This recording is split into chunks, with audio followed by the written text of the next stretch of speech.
Hi everyone, good morning. నేను మీ బార్సారి. మొత్తమైతే EC మీడియాలో travel అవుతున్నాను. ఈసీ అంటే ఈజీ సినిమా. జీరో బడ్జెట్లో సినిమా ఎలా తీయాలి, ఎన్నో సంవత్సరాల నుండి తప్పించి చివరికి ఈసీ మీడియాని ఒక ప్లాట్ఫామ్ మీదకి తెచ్చి విజయవంతం చేస్తున్నారు వారణాసి సూర్య గారు. అలాంటి వారి సహకారంతో నేను కూడా రైటర్ అండ్ డైరెక్షన్ డిపార్ట్మెంట్లో ట్రావెల్ అవుతున్నాను. ఈసీ మీడియాలో మన యూట్యూబ్లోనే నేరుగా మన సినిమాలు అయితే చూడవచ్చు. భారీ బడ్జెట్ పిక్చర్లు అయితే ఉండవు, కానీ మంచి పిక్చర్లే వస్తాయి. ఇంకా మంచి మంచి పిక్చర్లు కూడా మీకు చూసే అవకాశం. నిన్న అయితే కొన్ని ఆడిషన్స్, కొన్ని షార్ట్ ఫిల్మ్స్ అయితే షూటింగ్ అయ్యాయి. ఇక మీదట మీకు లైవ్లో కొన్ని షూటింగ్ విశేషాలు తెలియజేస్తాను. మీకు కామెడీగానే కొంచెం ఎంజాయ్ చేయడానికి ఉంటుంది. లైవ్లో వచ్చే వీడియోని చూస్తారని ఆశిస్తున్నాను. అండి, మీకు ఎవరికైనా నటించే కానీ టెక్నికల్గా కానీ అవకాశం కావాలనుకుంటే మీరు కూడా రావచ్చు. ఇక్కడ గుర్తుంచుకోవాల్సిన విషయం ఒకటి క్లారిటీగా ఉంటుందండి. జీరో బడ్జెట్, మనీ ఇవ్వడం ఉండదు, తీసుకోవడం ఉండదు. ఇది ఒకటి బాధించే విషయమే.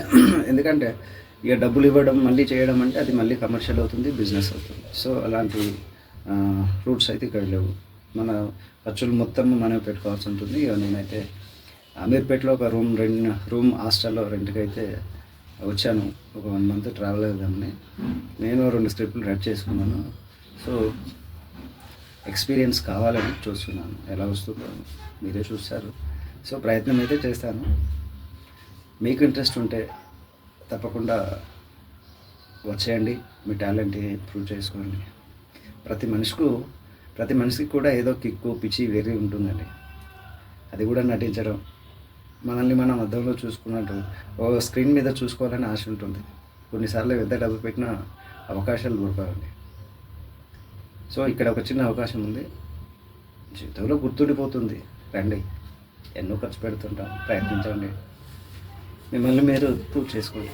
మీ అదృష్టం బాగుంటే మీరు అనుకున్న రూట్లోనే ట్రావెల్ అవ్వచ్చు, విజయాన్ని సాధించవచ్చు. లేదు వీలు కాలేదు, చేయలేకపోతున్నాం అనుకుంటే ఒక మెమరీ అయితే ఉంటుంది. కొన్ని నేర్చుకోవచ్చు, కొన్ని అర్థం చేసుకోవచ్చు, కొన్ని ఇలా చేయకూడదు అనేది మన మైండ్లో ఉండిపోతుంది. సో మళ్ళీ కలుద్దాం. ఇక మీదట ఎర్లీ మార్నింగ్ ప్రతిరోజు మీకు న్యూ అప్డేట్స్ అయితే ఇస్తాను. సో మా ఛానల్ కొంచెం ఫాలో చేస్తూ సబ్స్క్రైబ్ చేస్తూ ఉండండి. లైవ్లో వీడియోస్ వస్తుంటాయి. ఈసీ మీడియాలోకి రావాలని ఏమాత్రం ఆసక్తి ఉన్నా నాకు కామెంట్ రూపంలో తెలియజేయండి. లేదా ఈసీ సినిమా అని చెప్పేసి మన యూట్యూబ్లో సెర్చ్ చేయండి, ఈసీ మీడియా వస్తుంది. వాట్సాప్ నెంబర్కి మీ ఏం చేయాలనుకుంటున్నారు అనేది వాయిస్ మెసేజ్ ఇవ్వండి. సూర్య గారు మీకు రిప్లై ఇస్తారు. లేదు అనుకుంటే నాతో కూడా కాంటాక్ట్ అవ్వచ్చు. సూర్య గారు కొంచెం బిజీలో ఉంటారు కాబట్టి మీకు డిలే అవ్వచ్చు, కానీ నేను మీకు వెంటనే సమాచారం ఇస్తాను. Thank you. మళ్ళీ కలుద్దాం. మీ బార్సారి. ఇంకా చెప్పడం మర్చిపోయాను. నిన్న మా గురువు గారు సాకేత్ సాయిరామ్ గారు సార్ కలిసిన మొదట్లో నేను ఒక రిక్వెస్ట్ చేశాను, సార్ ఒకరోజు మీతో ట్రావెల్ అయ్యే అవకాశం ఇవ్వండి అని. సో నేను హాఫ్ డే దొరికిందండి. సార్తో ఉన్నామంటే ఆ రోజు ఒక్కో గంట ఒక్కో క్షణంలో గడిచిపోతుందండి. So no money, no parties, అన్నీ వేసండి. అలా గడిచిపోతుంది. హ్యాపీగా మనల్ని మర్చిపోవచ్చండి. It's a best treatment. అలా నవ్విస్తారండి sir. So heartfully thank you Sairam sir. మీరు సార్తో ట్రావెల్ అవ్వాలనుకుంటే వచ్చేయండి. మన కోసం సార్ ఎప్పుడు కాదన్నారండి. సాకేత్ సాయిరామ్ గారికి మీకు తెలుసు 4 నంది అవార్డులు, ఒక ఫిలిం నేషనల్ అవార్డు కూడా వచ్చింది. సో కానీ సార్ అలా ఎప్పుడు కనిపించారు, సాదాసీదా మన మనిషిలా ఉంటారు. థ్యాంక్ యూ సాయిరామ్ సార్ గారు. సో నన్ను శిష్యునిగా కూడా అంగీకరించారు. అందుకు నేను మన యూట్యూబ్ ఛానల్ తరఫున కూడా ధన్యవాదాలు తెలియజేసుకున్నాను. Thank you sir. Thank you very much. మళ్ళీ కలుద్దాం. మీ బార్సారి.